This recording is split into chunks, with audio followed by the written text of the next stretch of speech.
Very good morning to all dear students. This is Anuja ma'am here from Marwari College Department of Psychology. Yeah, I'm going to teach you Unit 2, Core Course 4, yani C4. Unit 2 is Intelligence, in which chapter I'm going to discuss about the concept of intelligence. So first of all, you should know about the intelligence means बुद्धि क्या है. What do you mean by बुद्धि यानी intelligence का मतलब क्या. बुद्धि एक ऐसा सामान्य शब्द है जिसका कि प्रयोग हम अपने प्रतिदिन की बोलचाल की भाषा में काफी करते हैं और इसे सीखने और समझने तथा याद रखने, उसके विषय में सोचने, चिंतन इत्यादि गुणों के लिए दिन प्रतिदिन की भाषा में बुद्धि शब्द का प्रयोग करते हैं. हम किसी भी चीज को, किसी विषय के बारे में सोचते हैं, वह हमारी क्षमता, बुद्धि क्षमता पर ही डिपेंड करता है. मनोवैज्ञानिकों ने बुद्धि शब्द का प्रयोग एक सामान्य अर्थ से हटकर विशेष अर्थ में किया है. शुरू से ही मनोवैज्ञानिकों ने बुद्धि शब्द यानी इंटेलिजेंस शब्द को परिभाषित करने में काफी कोशिश की है. पहले बोर्डिंग 1923 ने इंटेलिजेंस की एक औपचारिक परिभाषा यानी फॉर्मल डेफिनेशन भी दिया है और कहा है कि बुद्धि परीक्षण जो मापता है वही बुद्धि यानी intelligence is what intelligence test measure. परंतु इस परिभाषा से बुद्धि के स्वरूप यानी नेचर के बारे में किसी निश्चित अर्थ का पता तो नहीं चलता. फिर भी बुद्धि को मापने के लिए बहुत सारे परीक्षण यानी टेस्ट हुए हैं कि इनमें से किस परीक्षण द्वारा किए गए मापन यानी मेजरमेंट को बुद्धि कहा जाए. एंड बोर्डिंग 1923 के अनुसार बहुत सारे मनोवैज्ञानिकों ने इस इंटेलिजेंस को विभिन्न ढंग से अपने परिभाषित भी करने की कोशिश की और इनकी परिभाषाओं को मूलतः 3 भागों में भी बांटा गया है. पहला श्रेणी तो वो होता है कि जिसमें कि वैसे परिभाषाओं को रखा गया है जिसमें बुद्धि को वातावरण के साथ एडजस्टमेंट करने की क्षमता के आधार पर परिभाषित किया गया है. जो व्यक्ति जितनी ही जल्दी वातावरण के साथ एडजस्ट कर लेता है उसे उतनी ही तीव्र बुद्धि का समझा जाता है, मतलब बहुत ही इंटेलिजेंट समझा जाता है. और दूसरी श्रेणी में उन परिभाषाओं को रखा जाता है जिसमें कि बुद्धि को सीखने की क्षमता एबिलिटी टू लर्न के रूप में परिभाषित किया गया है, जिसमें व्यक्ति की में यह क्षमता जितनी अधिक होगी उस व्यक्ति को भी बुद्धि कि उस व्यक्ति में भी बुद्धि यानी इंटेलिजेंस उतना ही होगा. और तीसरा जो श्रेणी है उनमें ऐसे जिसमें कि बुद्धि को अमूर्त चिंतन यानी एब्स्ट्रैक्ट रीजनिंग करने की क्षमता के रूप में परिभाषित किया गया. और यह क्षमता जिस व्यक्ति में जितनी अधिक होगी उस व्यक्ति को भी उतना ही इंटेलिजेंट समझा जाएगा. मगर बाद में ज्यादातर मनोवैज्ञानिकों द्वारा यह अनुभव किया गया कि इन 3 श्रेणियों को परिभाषाओं का एक सामान्य दोष कॉमन डिफेक्ट भी है और यह है कि प्रत्येक श्रेणी की परिभाषाओं में बुद्धि के मात्र एक पहलू या सम्मिलित पक्ष के आधार पर मानकर बुद्धि को परिभाषित किया गया और वास्तव में बुद्धि में सिर्फ एक ही तरह की क्षमता सम्मिलित नहीं होती है बल्कि इसमें अनेक तरह की क्षमता जनरल एबिलिटी भी इसे कहा गया है और सम्मिलित होता है.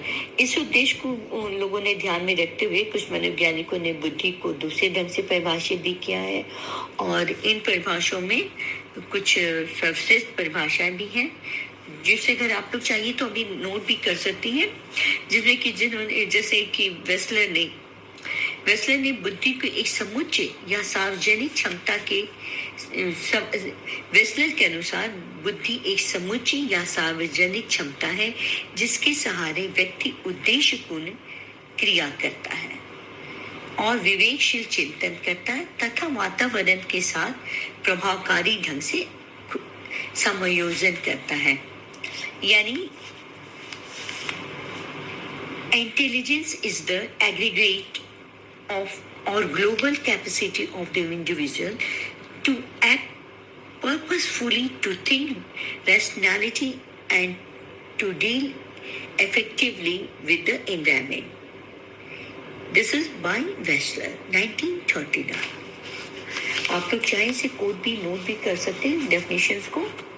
सेकेंड है रॉबिन्सन एंड रॉबिन्सन के अनुसार बुद्धि से तात्पर्य संज्ञात्मक व्यवहारों की संपूर्ण वर्ग से होता है जो कि व्यक्ति में एक सूझ द्वारा समस्या समाधान करने की क्षमता तथा नई परिस्थितियों के साथ समायोजन करने की क्षमता, फिर अमूर्त रूप से उसमें सोचने की क्षमता तथा अनुभवों से लाभ उठाने की क्षमता को वह दिखलाता है.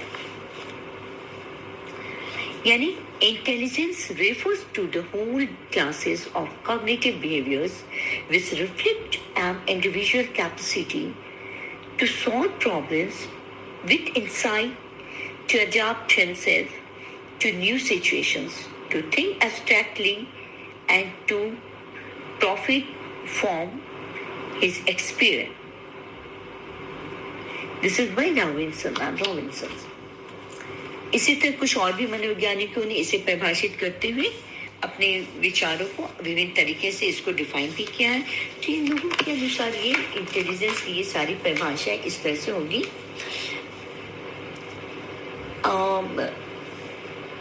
अब बुद्धि का स्वरूप कुछ ऐसा होता है कि जिसे किसी एक फैक्टर या क्षमता के आधार पर नहीं समझा जा सकता. इसमें विभिन्न प्रकार की क्षमताएं होती हैं. जैसे हम लोग इंटेलिजेंस टेस्ट मेजरमेंट के लिए हम लोग देखते थर्स्टन 1938 ने भी अपने अध्ययन के आधार पर बताया कि बुद्धि में केवल 7 ऐसी क्षमताएं यानी एबिलिटीज होती है जिन्हें प्रधान मानसिक क्षमताएं प्राइमरी मेंटल एबिलिटीज भी कहा जाता है. उसी तरह गिलफोर्ड 1967 ने भी अभी हाल ही में बताया कि बुद्धि में कोई सब मिलाकर के 150 ऐसी क्षमताएं हैं होती हैं. और पी वर्नर 1969 ने भी बुद्धि के कॉन्सेप्ट के 3 अर्थ बतलाए जो कि काफी फेमस होने के साथ साथ काफी लोगों को आकर्षित भी किया है. और इस तरह से बुद्धि की बहुत सारी परिभाषा दी गई है. अब जैसे हम बुद्धि के बारे में अगर हम बात करें तो इंटेलिजेंस का मतलब हम ये नहीं होता कि सिर्फ किस तरह से उसको हम डिफाइन करें, बल्कि इंटेलिजेंस का अब नेचर जैसे बुद्धि के स्वरूप की बातें जो हो रही हैं तो उसमें इस बुद्धि के स्वरूप की व्याख्या तब हो पाती है जब हम बुद्धि के सिद्धांतों की ओर ध्यान देते हैं. और सच में मनोवैज्ञानिकों का प्रारंभ से ही यह प्रयास रहा है कि बुद्धि की व्याख्या करने के लिए एक वैज्ञानिक सिद्धांत यानी साइंटिफिक थ्योरी को प्रतिपादित किया जाए. और इस प्रयास का परिणाम यह हुआ कि आज हमारे सामने बुद्धि के कई सिद्धांत अवेलेबल हैं और इन सभी सिद्धांतों को मूल रूप से इस कुछ निम्नलिखित प्रमुख खंडों में श्रेणियों में कैटेगरीज में बांटा गया है, जिसमें कि कुछ फैक्टर्स खास तौर पे factorial theories and process oriented theories होते हैं. फैक्टोरियल थ्योरीज इसके अंतर्गत क्या होता है कि मनोवैज्ञानिकों इस श्रेणी में उन मनोवैज्ञानिकों को रखा गया जिन्होंने बुद्धि के संगठन ऑर्गेनाइजेशन की व्याख्या की है और उसके विषय में बताया गया है. और फैक्टोरियल एनालिसिस के आधार पर यह पता चलता है कि इस श्रेणी में मनोवैज्ञानिकों के 2 समूह हैं. एक समूह में वैसे मनोवैज्ञानिक है जिन्हें क्या कहते हैं पिंडक लंपर्स कहा जाता है और दूसरी श्रेणी में वैसे मनोवैज्ञानिक जिन्हें स्पीचर्स यानी विभाजक कहा जाता है. तो इस तरह से बुद्धि के विषय में बहुत सारे मनोवैज्ञानिकों ने अपने विचारों को व्यक्त किया है और ये बेसिक कॉन्सेप्ट है हमारा इंटेलिजेंस का. तो और इसके विषय में काफी काफी मनोवैज्ञानिकों ने अपने विभिन्न प्रकार से परिभाषाएं दी है जिसके विषय में जैसे बहुत सारे हमने इसका बहुत सारे इसको इंटेलिजेंस मेजरमेंट टेस्ट होता है उसमें बहुत सारी चीजें आ जाती हैं आपकी जैसे कि है ना कि थर्स्टर ने भी अपना एक टेस्ट किया। अब बहुत सारे फिर थॉर्नडाइक ने भी थॉर्नडाइक ने बुद्धि के 3 प्रकार बतलाए, जैसे कि एक है कि social intelligence, abstract intelligent and concrete intelligent. अब social intelligence means what do you understand by social intelligence? जिस ये थॉर्नडाइक ने बताया इस तरह के, जैसे सामाजिक बुद्धि से तात्पर्य वैसी सामान्य मानसिक क्षमता से होता है जिसके सहारे व्यक्ति अन्य व्यक्तियों को ठीक ढंग से समझ सकता है तथा व्यवहार कुशलता से दिखलाता है। ऐसे लोगों का जो सामाजिक संबंध, सोशल रिलेशनशिप होता है वो काफी अच्छा होता है तथा समाज में उनकी प्रतिष्ठा भी काफी होती है। इसमें सामाजिक कौशल यानी सोशल स्किल भी काफी होता है और यही कारण कि ऐसे व्यक्ति एक अच्छा नेता भी बन सकता है। अब सेकंड इनका जो थोड़े का पॉइंट है कि एब्स्ट्रैक्ट इंटेलिजेंस, इसमें क्या होता है कि अमूर्त चिंतन से तात्पर्य वैसी मानसिक क्षमता से होता है जिसके सहारे व्यक्ति शाब्दिक तथा गणितीय संकेतों, वर्बल लैंस के संबंधों को आसानी से समझ सकता है, जिस तथा उसकी जो क्या कहते हैं उचित व्याख्या कर पाता है। और ऐसा व्यक्ति जिसे अमूर्त बुद्धि अधिक होती है एक सफल कलाकार यानी आर्टिस्ट, पेंटर या मैथमेटिशियंस हो सकते हैं। थर्ड आपका है कंक्रीट इंटेलिजेंस। तो मूर्त बुद्धि से तात्पर्य यानी वैसे मानसिक क्षमता से होता है जिसके सारे व्यक्ति एक ठोस वस्तुओं के महत्व को भी समझ सकता है या समझ पाता है तथा उसका ठीक ढंग से विभिन्न परिस्थितियों में परिचालन करना सीखता है। इस तरह की बुद्धि की जरूरत मतलब जैसे व्यापार एवं विभिन्न तरह के व्यवसाय ऑर्गेनाइजेशन अधिक पड़ती है और ऐसे बुद्धि वाले व्यक्ति एक सफल व्यापारी यानी बिजनेसमैन भी बन सकते हैं। और इस प्रकार हम देखते हैं कि बुद्धि के इन तीनों प्रकार के बीच कोई स्पष्ट रेखा ऐसी नहीं है। ऐसा नहीं है कि जिसमें सामाजिक बुद्धि अधिक होगी उसमें अमूर्त बुद्धि और अमूर्त बुद्धि कम होगी तो मूर्त बुद्धि अधिक होगी, तो ये अमूर्त बुद्धि तथा सामाजिक बुद्धि कम होगी, ऐसी बातें बिल्कुल नहीं है। अब मनोवैज्ञानिकों ने व्यक्ति की आयु को भी इंटेलिजेंस के आधार पर कुछ भागों में बांटती है। तो इन सब ये सारी चीजें जो है उनका जो है कि क्रोनोलॉजिकल एज के आधार पर तथा मेंटल एज हो जाता है। क्रोनोलॉजिकल एज से तात्पर्य व्यक्ति के जन्म से लेकर आज तक के समय से होता है। जैसे मान लीजिए कि किसी व्यक्ति को पैदा हुए 15 वर्ष 3 महीना 7 दिन आज तक हुआ है तो उसकी आयु 15 वर्ष 3 महीना 7 दिन की हुई। इस तरह से मतलब उसकी जो तैथिक आयु व्यक्ति की वास्तविक आयु होती है जिसे जन्म के दिन से प्रारंभ माना जाता है। और मानसिक आयु का मतलब है मेंटल एज यानी एमए।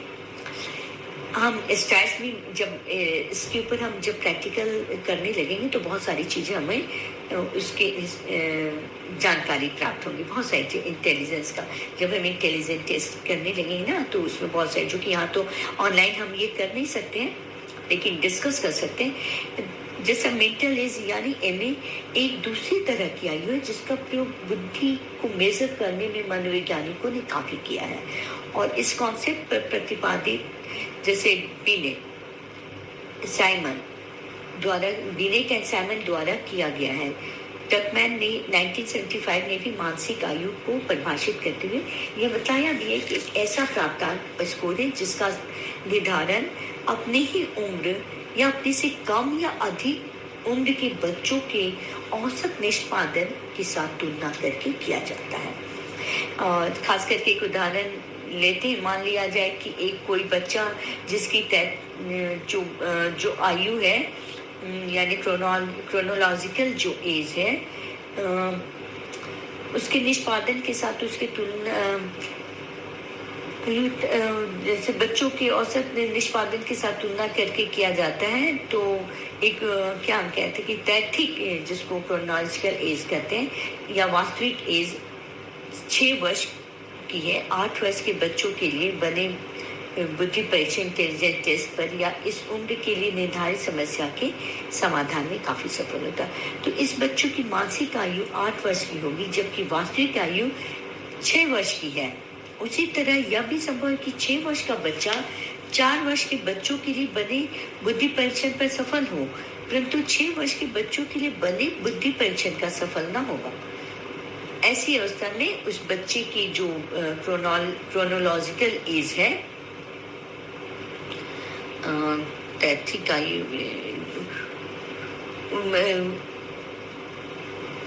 उसको मतलब हम क्या कहते हैं, अवस्था बच्चे की तैथिक आयु जो 6 वर्ष की अवश्य है, परंतु उसकी मानसिक उम्र 4 वर्ष की है। तो यदि 6 वर्ष का बच्चा सिर्फ अपने ही उम्र के बच्चों के लिए अपने बुद्धि परीक्षण पर सफल होता है, तो ऐसा कहा जाता है कि इस बच्चे की तैथिक आयु तथा मानसिक आयु के समान है, यानी बराबर है।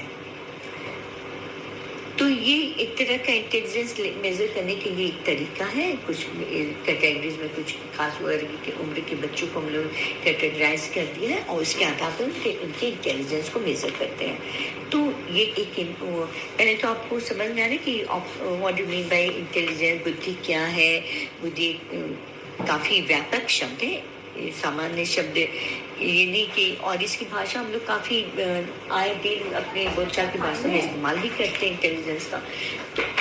तो अब नेक्स्ट हम आपका इसके बाद और भी डिस्कस करेंगे इस इंटेलिजेंस में। ये आपको हो गया कॉन्सेप्ट ऑफ इंटेलिजेंस। आज के लिए इतना ही हम करते हैं। Okay then, thank you, all the best to all of you.